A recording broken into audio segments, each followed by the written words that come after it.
Hello, my beautiful buds. Welcome back to my channel, Sprouts with Joy. My name is Joy, and if you like to talk about plants, you're in the right place. So if you follow me over on Instagram, or if my community tab popped up on your YouTube feed or whatever, you'd know that I just had my baby boy. So this is my first video that I'm filming after having a child, my second child. You can't tell, I'm sleep deprived. If I look tired, it's because I am, because I have a newborn. But I was really in the mood to film, so I just decided, you know what, I'm gonna pick up the camera and film a video because, I mean, realistically, having a newborn and a toddler at home, I don't know how much filming I'm gonna get done, especially once I'm done with my maternity leave from work. So I mean, I just have no idea like how consistently I'll be able to put out videos, but this is really something that I love to do, so I'm hoping that I can keep up with it. It's a great creative outlet, and I love talking about my plants and interacting with you guys, so I don't know, we'll see. But hopefully you're willing to stick along for the ride in that regard. Sorry, my brain is moving at like 5 miles an hour, so coffee is a necessity. I don't know, I think that's all I have to say about that. But I guess we can just get into the topic of today's video. I've been thinking a lot lately about plants that I just feel like deserve a little bit more attention on the internet. These are plants that, I mean, obviously like people know about them, but I don't see a lot of people raving about them or showing them off or talking about them in their collections. Like, they tend to be plants that don't get enough hype, in my personal opinion, and based on what I've seen just from like the people that I follow and stuff. So maybe your experience is different, but these are plants that I want to just shine a little spotlight on because I think that they're just a little bit underrated for the most part. They just don't get the attention that they deserve, I think. So yeah, I guess we'll just get to the first plant. I haven't decided which one I'm going to talk about first. So first I'm going to talk about actually, I guess, an entire genus, and I have 2 plants that are in this genus, and it's Tenanthes. So I have over here, I have a Tenanthe setosa, which I can't really fit the entire plant in the frame right now. I'm gonna give you a look at one of her leaves, which are beautiful, and the backs kind of have a purpley sheen to them. So this is the Tenanthe setosa. I also have a Tenanthe burley marksii, I think is what it's called, or burley marks. Just look at how beautiful she is. Oh my goodness. I just have a big plant of her. I guess I could just kind of have them both sitting here with me. So Tenanthe, like I said, it's an entire genus, and it's in the Maranthaceae family. So I think that a lot of people don't talk a whole lot about Tenanthes because they are in the Maranthaceae family, and a lot of people have a bad taste in their mouth with any sort of plants in that family, which would include Calathea / Gapertia, Stromanthe, Marantas, basically like kind of prayer plants in general. They're the plants that move up and down, basically. But of all of the plants in the Maranthaceae family, Tenanthes, I mean, they have that same striking foliage that you love from Calathea and stuff, because people love Calathea, people love Marantas in the way that they look, I think, a lot of the time. But a lot of people just have bad experiences with prayer plants, with, you know, Calatheas in general are the genus that get the most flack for this, for being temperamental and difficult. And a lot of people will joke about like never wanting a Calathea in their home ever because they suck and they hate you and they're just gonna die. Which, to an extent, yeah, they're a little bit temperamental sometimes and pest prone, but I have had the opposite experience with Tenanthes, where like They're some of my lowest maintenance plants in my collection. So they have that same striking foliage that people love, and you know, the backs of the leaves are beautiful. But the ease of care, I mean, they're just ridiculous. I barely pay any attention to them. Sometimes I underwater them. I do try to keep up with their watering because, you know, they can be prone to like crispy tips if you don't keep up with their watering. But generally, I mean, this plant right here, like this plant alone has like just countless new leaves coming in all the time. I have no idea how the heck I'm gonna be able to show this to you. Let me see if I can get it there. Ugh. Come on. So, oh. I might need to like pull the camera off. Hang on. All right, this is better. This will be easier to show you. So like right here is a new leaf that's coming in. Right there is a new leaf that's starting to come in. And then on the back of the plant, there's always new leaves. Like there's one, and there's one. So, I mean, and that's just scratching the surface. If you were to like go through and hunt through here, there would just be so many new leaves. Like it's just constantly coming out with new leaves, which I think is just so fun. Now, there are a lot of dead leaves in here that I just have not maintained because it just has shed leaves over time. And honestly, I think that this plant needs a repot because I have not repotted it in ages.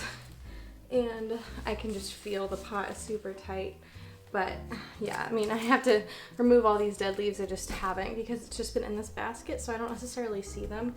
But they're just leaves that have naturally died off over time, and new leaves have come in to replenish them. But yeah, and I've had spider mites on plants around this plant, but they've never actually targeted this plant for some reason, which is interesting. I'm sure that this plant would be prone to spider mites, but I just haven't had to deal with it, which is a blessing because there are so many leaves on this guy that would be an absolute nightmare to deal with. I fertilize this plant every once in a while. I don't really think about it all that much. Yeah.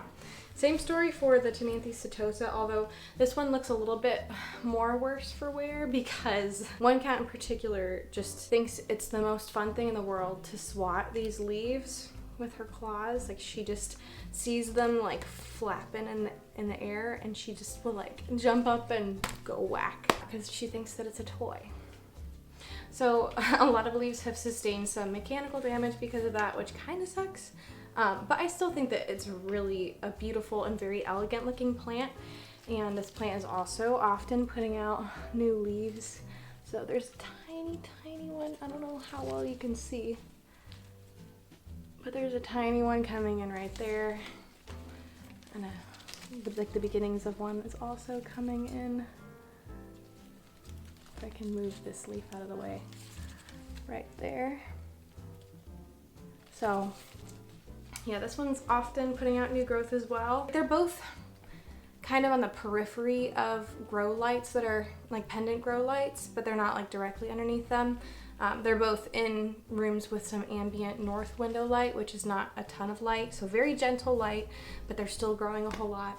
So in general, yeah, they're striking. They're probably some of the easiest plants in the Marantaceae family that you can get. And yeah, in general, super low maintenance. They don't need a ton of attention all the time. I personally haven't had any pests on them yet, and I've had both of them actually both of them I think I got around Christmas time last year. So I've had them both for almost a year. Like, I don't know, 10 months or something like that. 11 months, I don't know. So yeah, Tenanthes in general, that whole genus, super underrated, and I don't see enough people talking about them or like showing them off or anything. Honestly, speaking of, like, I don't think I've posted about this plant on my Instagram yet. I need to. Like, I need to show this plant off. She's a babe. All right, next I want to talk about a plant that I actually like literally got yesterday. I think, was that yesterday? I don't know. Within this week I got it. So I don't have a whole lot of personal experience with it yet, but I would imagine that it's not going to be a challenging plant, but don't quote me on that. But again, it's a plant that I just haven't seen a ton of people talking about, and I want to put it out there and help people realize that this plant exists and is really freaking beautiful. So this is the Philodendron Summer Glory. Oh my gosh. All right, just take a moment to admire that leaf right there. And this is like not a totally fully mature leaf, I'd imagine, based on the leaf, like the growth pattern on some of these other leaves, the younger, more juvenile leaves. I'd imagine that as this plant matures, it will get more defined white veination. But okay, let me take a moment to tell you about this plant. So the Philodendron Summer Glory is a hybrid between the Philodendron gloriosum and what is it? Macaulay's finale, like that philodendron that is a self-heading philodendron. But yeah, this is actually, it's a crawler, as you can see, much like its gloriosum parent. So I'm actually gonna need to repot this soon. This is obviously the nursery pot that I got her in, but I'm gonna need to repot her into a pot that she can crawl a little bit more in. And as you can see right here is a new leaf that's coming in, and the new leaves come in like rose gold.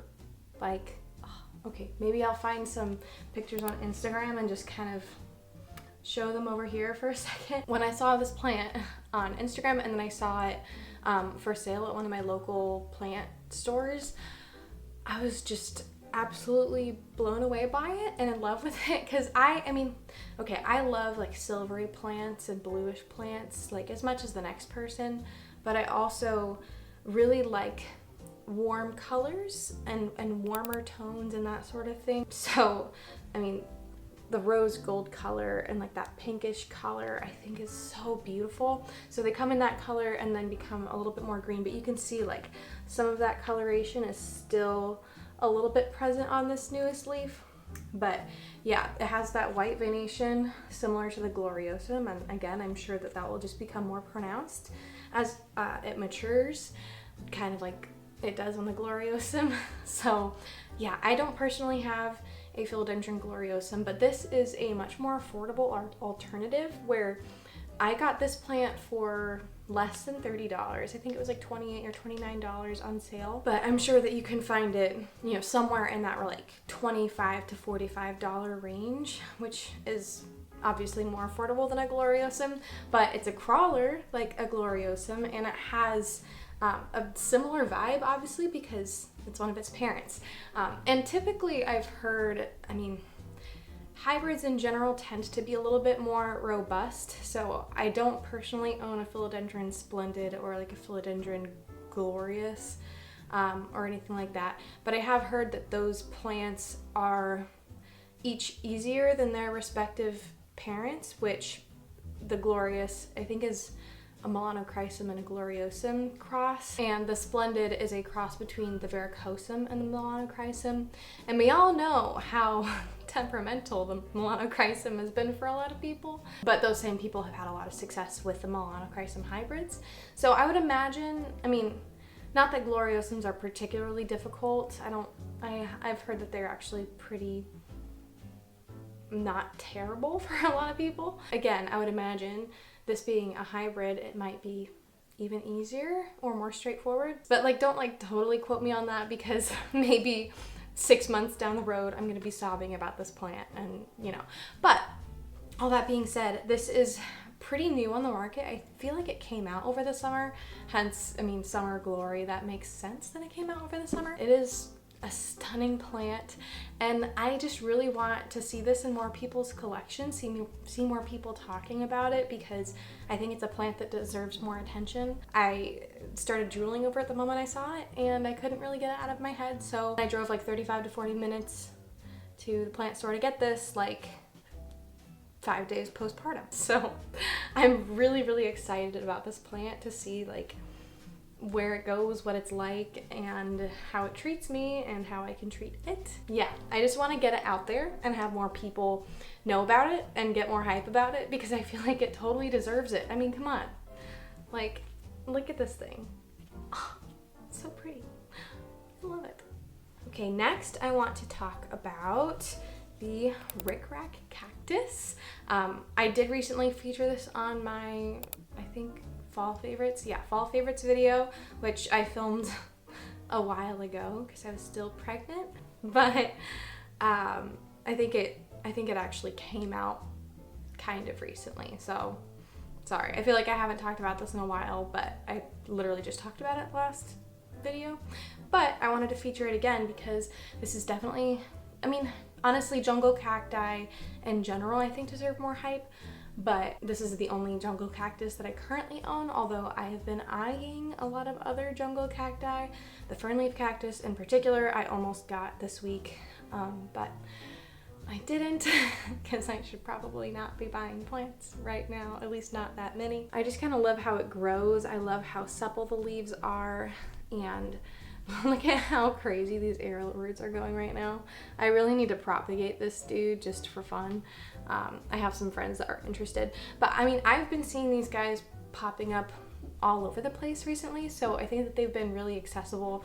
Like at my local nurseries, they've been popping up even in, I think I saw one at Lowe's the last time I was at Lowe's, and I was like, that's pretty awesome. It's such a unique and fun plant. I love it paired with terracotta planters because just this pairing of color is just mwah. Yeah, if you're looking for kind of a funky, unique plant to add to your collection, it breaks the mold of like your typical foliage that you have in your home, especially if you mostly gravitate towards aeroids. I think that this is a great option for you if you want to mix things up a little bit. Jungle cacti kind of have that cactus look, but they grow in rainforests and a lot of them are epiphytes, so a lot of their care is kind of similar to aeroids, to be honest. But yeah, I mean, if you're an aeroid lover but you kind of want to step into cactus territory, or you want to branch out, have a different look, but you don't want to get too outside of your comfort zone in terms of how you care for your plants or where you put them,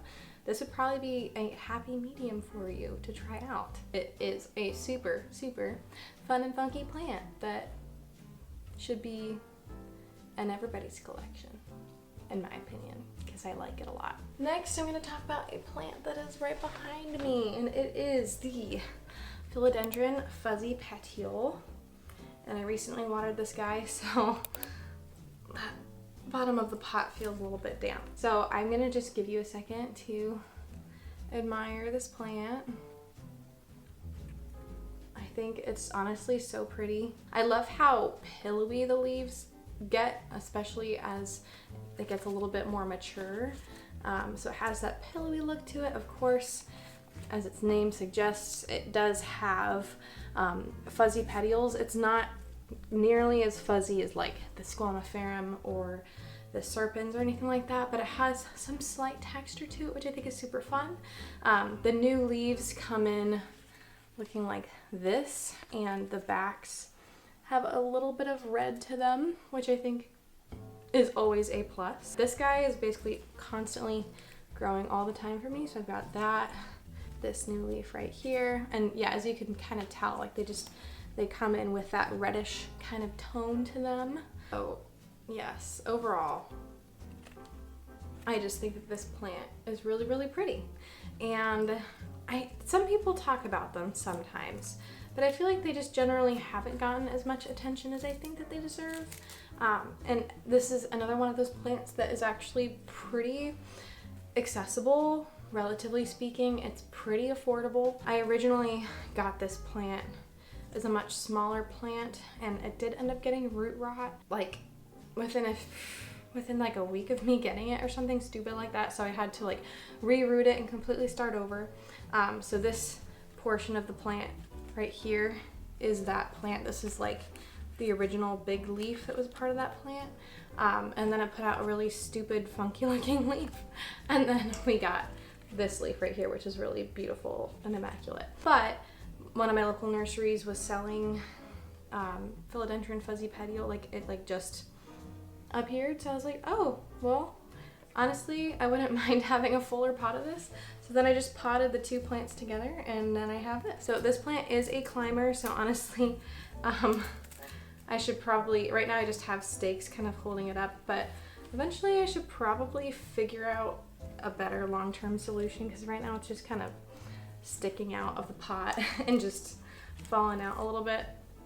So in terms of it thriving a little bit better, I should probably figure something else out. But in general, I mean, this plant is a really fast grower. Like, I can barely keep up with all the new leaves that it puts out all the time. And it helps that this plant has like several plants in it and it has a lot of growth points going on. Yeah, it's a super fun full plant for me. And like I said, other than that like one rocky beginning with it getting root rot and stuff randomly, once I got it rerooted and then I got this other plant and I potted them together, like since then, and since it's kind of acclimated to my environment, it's just kind of taken off, and it's just, it has a mind of its own, and it's just been super easy. Like, and again, I just don't see a lot of people like raving about this plant, probably because people, like as far as fuzzy petioles go and hairy petioles, people tend to, you know, if they really like hairy petioles, they gravitate towards the plants that are a bit more intense, like the philodendron serpens. But I mean, if you want a little bit of texture on your petioles, but you don't want to go like full crazy hairy petiole, which some people don't like that very much, like it gives them the heebie-jeebies or something. I mean, this guy is a happy medium where you have a little bit of texture, but it's nothing crazy. It's not gonna go wild. It's not gonna look like tarantula legs or anything like that. And you get these nice pillowy leaves that are very, you know, it's a very smooth texture and red backs. And I just think it has a lot of things coming together that again is pretty accessible, pretty affordable for the most part. So philodendron fuzzy petiole, I think it's highly underrated. Goodness, my voice is starting to give out a little bit. Okay, so next I'm going to talk about another plant in the Maranthaceae family, and that is the Maranta leucanora. So this one specifically, the Maranta leucanora erythronera,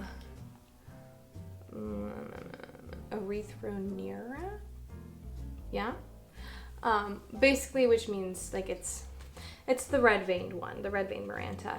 And honestly, I think that all Marantas are kind of underrated in some ways, because when you're a beginner plant parent, I think that you come in and you think that these plants are like all the rage and they're your absolute favorite plants ever, and you're in love with them because they're so beautiful. At least that was my experience. I saw this at the plant store and I was like, oh my gosh, this is so freaking cool that a plant looks like this and is this beautiful and gorgeous and and all that. Like, you just get excited about it. And then you have the classic like Maranthaceae family experience that I was referring to earlier, where you get a calathea that is really beautiful, or one of these guys, a Maranta, and then they slowly shrivel before your eyes. They get the crispy edges. They get spider mites, which as a beginner, you have no idea. You just think that it's dust or something. They just die a miserable death, and then you swear them off forever. I understand those feelings. I get it. I've had that entire circle of grief in my own life, in my own plant parenthood experience. But I do want to just bring these back into your consciousness, and remind you that they exist, and that really once they acclimate, at least in my experience, once they acclimate to your home and once you figure out how they work in your personal home, they tend to do pretty well, at least in my experience. Again, asterisk, my experience. Oh, all of my Marantas had periods of time where they kind of like went into shock and had the crispy edges. They ended up getting spider mites. They had some struggles. But then once they acclimated and once they started putting out new growth in my home, the new growth was beautiful. So like right here, for example, that leaf came out in my carrot. Like, I actually kind of did a hard reset with this plant. I took cuttings and propagated them, and then I like repotted it to make it more compact again, because, you know, over time with the leaves getting crispy and gross and yellowing off, like it just got really leggy. So relatively recently, I just did a hard reset. I repotted it and it's been thriving ever since. And you can see a lot of those new roots have been coming in and looking really, really beautiful. And there's even a new leaf right here. But yeah, in my experience, once these guys take off and once they're happy in your home, they tend to be happy for a while, unless like something kind of crazy changes or they get a pest or something and you have to deal with that, which, yeah, that sucks. But like, once they acclimate to the humidity level in your home, and assuming your humidity level is somewhere within reason, like it's, you know, above 40%, like I would say like 40% humidity, these guys are still gonna do totally fine in your home, just ambient humidity. And obviously they like more humidity if you can get it to them, but I don't think that it's like completely necessary. So yeah, in general, I think all Marantas are fairly underrated or underhyped because people have had bad experiences with them in general, and kind of just as a whole are like, they swear off the Marantaceae family. But really, again, these guys, as far as the Marantaceae family go, similar to the Tenanthes, like they're really not, in my experience, they haven't been that crazy, and they can tolerate low light or lower-ish light fairly well and still grow. Like this guy is in one of the more lower light situations in my home, and he's still putting out growth and is still trucking along, even though obviously he would thrive with more light. But yeah, these plants are just so beautiful and too beautiful to pass up. So if you had a bad experience with them before, give them a chance. And if they start to decline, honestly, just keep giving them a chance until they acclimate to your home. And once they acclimate to your home, they tend to get a lot easier. Once they are used to your environment and they start growing in your environment, they're like, okay, we got this, we're good. And the new growth comes in beautifully. And yeah, it's just such a gorgeous plant. And I chose the red veined one specifically because I feel like the lemon lime one tends to get a little bit more attention, and then like the variegated Kirchoviana variety also gets a decent amount of attention. And obviously like the silver band and, you know, some of the rarer Maranta varieties also get a decent amount of attention. But I think that this one's probably the most underrated of all of them. But this specific kind was the one that caught my eye the most when I was a beginner plant parent, and before I went through that season of being jaded by prayer plants, and then kind of came back full circle to loving them again. So, you know, that's kind of the deal with this guy. So yeah, if you're a more seasoned plant parent now, give this guy another chance. You know, if he died in your collection in the past, I would encourage you, give him another chance. Just try again. Maybe. I mean, if you've sworn them off and just don't want to do it, that's fine. But like, I mean, I don't even water this guy with distilled water because he's gotten used to the water in my home. So, I don't know. Do you see any crispy tips? Not really. He's been doing really well. So, yeah. Oh my goodness, it feels like I've been filming for forever. I have a lot of plants on this list. My goodness. And it doesn't help that I have postpartum brain, so I've been rambling a lot, and I'm gonna have to just cut a lot of this footage away. But next, I'm gonna talk about the Philodendron Dark Lord. This is just another plant that, again, I just don't see a lot of people talking at length about.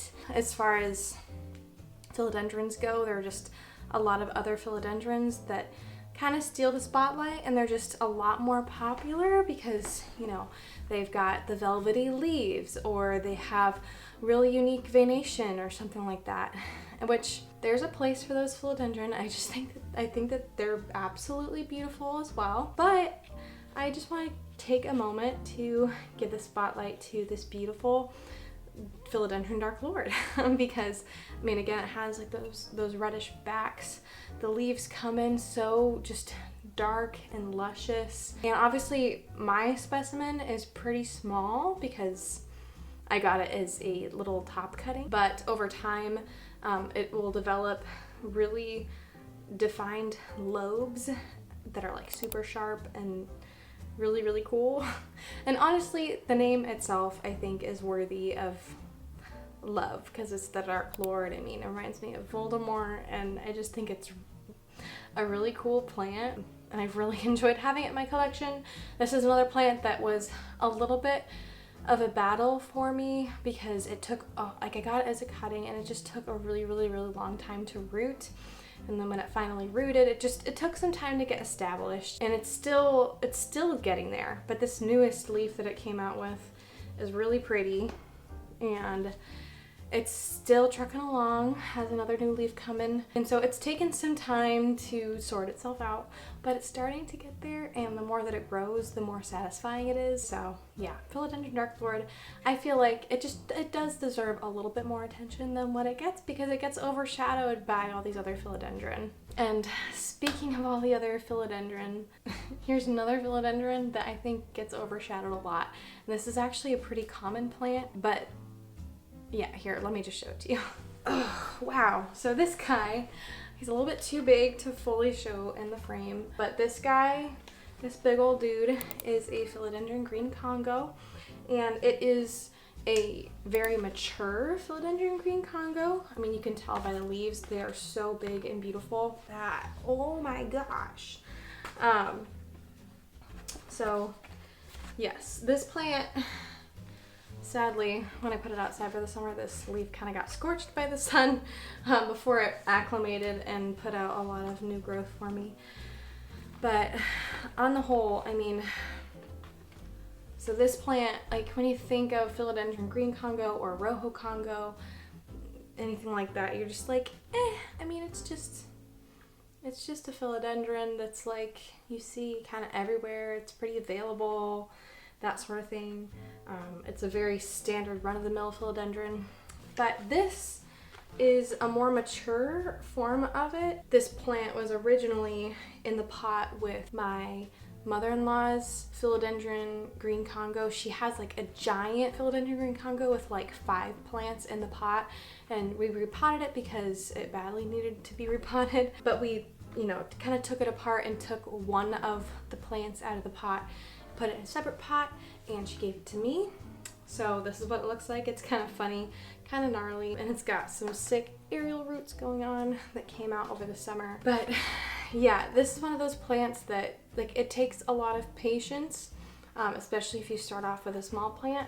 But once you can get there, I mean, look at the size of these leaves, and this is like nowhere near the size that it can get, but they're just really green, really big, really beautiful.